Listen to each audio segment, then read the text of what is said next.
अच्छा, कोई मुझे ये बताएगा कि ये ईशा जो है ये क्यों रोती हुई नजर आ रही हैं जब दिग्विजय का एलिमिनेशन हो रहा है? तो मतलब क्या सोच के ईशा को रोना आया? जब से वो शो में आया उसको ईशा ने नाम दिया नपती, ठीक है, हर जगह उसको टारगेट किया। उस दिन बिस्किट वाला जब मामला हुआ था जहाँ पे दिग्विजय की गुद्दी पहले रजत ने, फिर अविनाश ने, फिर विवियन ने, सबने पकड़ी, उसका मेन जो कारण थी वो ईशा ही थी। तो ईशा को किस बात का रोना आ रहा था? क्या ये सिर्फ और सिर्फ दिखावा था कि मैं टीवी पे अच्छी दिखूं रोती हुई, ताकि लोगों को ये फील हो कि हाय ईशा कितनी प्यारी है, ईशा कितनी अच्छी है, कि दिग्विजय उसका दोस्त नहीं था लेकिन बावजूद उसके उसको रोना आ रहा है?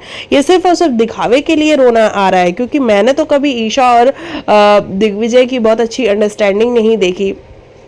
दिग्विजय एक सॉफ्ट कॉर्नर रखता था ईशा के लिए, दिग्विजय को कहीं ना कहीं ईशा पसंद भी आती थी, लेकिन ईशा जिस तरीके का ट्रीटमेंट दिग्विजय के साथ करती थी डे 1 से लेके और लास्ट डे तक भी, मतलब ये नॉमिनेशन में ईशा का भी हाथ है। इंक्लूडिंग ईशा ने भी नॉमिनेट किया है कि दिग्विजय ही घर से बेघर होना चाहिए।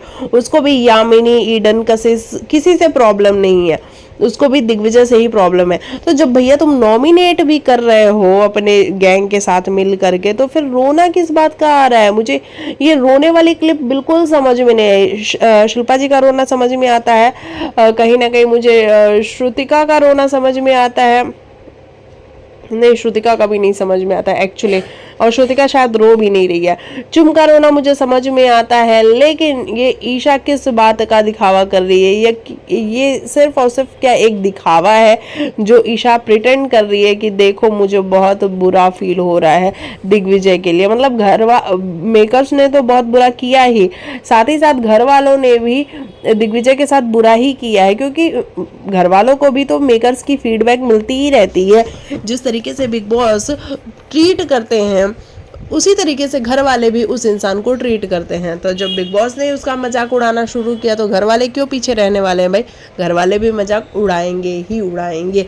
और मुझे ये ईशा का रोना फेक लगता है बहुत ज़्यादा, और मुझे लगता है कि ये सिंपैथी के लिए है, ताकि ऑडियंस जो भोली भाली जनता है वो ये समझे कि ओहो ईशा कितनी प्यारी है, ईशा कितनी स्वीट सी है, कि दिग्विजय उसका दोस्त नहीं था लेकिन फिर भी देखो ईशा फूट फूट के रो रही है।